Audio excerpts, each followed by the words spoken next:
নবী করিম সাল্লাল্লাহু আলাইহি ওয়াসাল্লাম তিনি তার রাজনীতিতে কখনো মানব হত্যা রাজনীতির কোনো কিছু রাখেন নাই।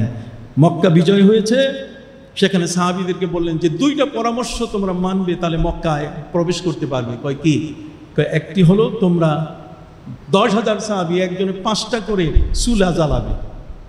কয় চুলা জ্বালাবো, এতে পাক হবে কি? কয় পাক হোক বা না হোক চুলা জ্বালাবে।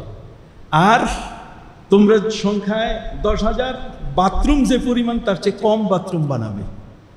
সাহাবীরা বলল হুজুর যুদ্ধের ময়দানে বাথরুম বেশি হলে তো সুবিধা। নবী বলছেন অর্ডার অর্ডার, আমি যা বলছি তাই তাই করো।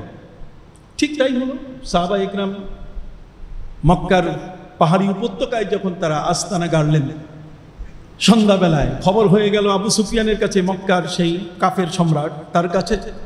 এদিকে নবীজি সাহাবা ইকরামকে বলছেন আগুন জ্বালাও। 10,000 সাহাবী এক একজনে 5টা করে চুলা জ্বালাবার কারণে কত 50,000 চুলার আগুন জ্বলতেছে।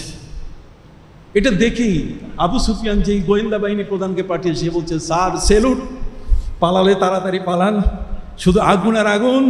তার মানে প্রায় 50,000 চুলার মতো, এতে মনে হয় লক্ষ লক্ষ সৈন্য এসছে, তাদের খাবার পাক হচ্ছে। সাথে সাথে আবু সুফিয়ান বলল কি কও, তুমি ওএসডি দপ্তরবিহীন, এখন তোমার কোনো কাজ নেই, চুপ থাকো। সেকেন্ড ইন কমান্ডকে বললো তুমি সকালবেলায় গিয়ে দেখো তো মুসলমানের সংখ্যা কত।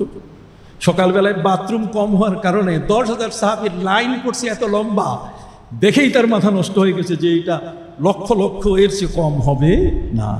গিয়ে আবু সুফিয়ানকে বলছে স্যার সেলুট। কয় খবর কি আগে বলো। কয় খবর স্যার রাতের খবর আর এখনকার খবরে কোনো পার্থক্য নাই। অসংখ্য মুসলমান, লক্ষ লক্ষ মুসলমান চলে আসছে, পালালে পালান। তখনই তো আবু সুফিয়ান তার সাথীদের নিয়ে পালাবে, সেটাও সে আর সুযোগ পায়নি। সে গিয়ে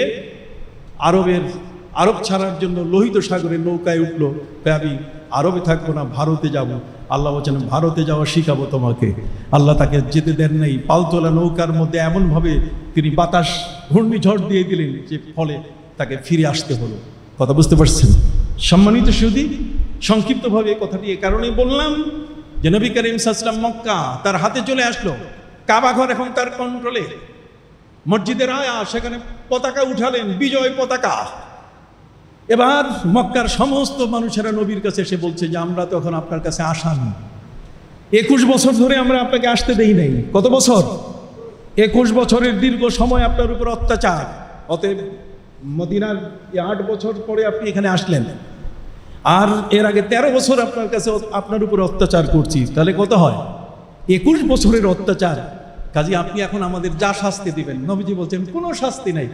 নবীজি বলছেন তোমরা বলো আমাকে কি মনে করো।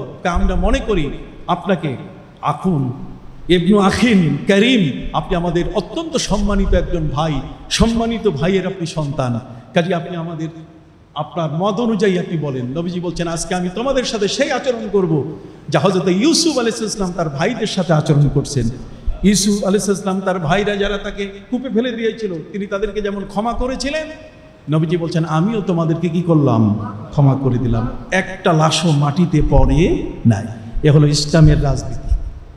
মানুষ মারার রাজনীতি নিয়ে ইসলাম কখনো কোনো পরামর্শ কাউকে দেয় না। আসুন আমরা যারা আমাদের দেশে মারা গেছেন, শাহাদাত বরণ করেছেন, আমরা সবার জন্য দোয়া করব। কথা বুঝতে পারছেন? এরা সবাই আমাদের দেশের সম্পদ, কিন্তু ভুল বুঝাবুঝির কারণে কোনো পক্ষ লেলিয়ে দিয়েছে অথবা কোনো পক্ষ দুষ্কৃতিকারী এখানে মাঝখানে সুযোগ নেবার চেষ্টা করেছে। সব কিছু মিলিয়ে আমাদের দেশ এখন মারাত্মক ক্ষতিগ্রস্ত। এই ধরনের কোনো পরিস্থিতি যেন আগামী না আসে, অধিকার প্রতিষ্ঠার ক্ষেত্রে আমরা যেন আগের থেকেই সচেতন থাকি। আল্লাহ যেন আমাদেরকে কবুল করে নেন। সকলে বলে আমিন।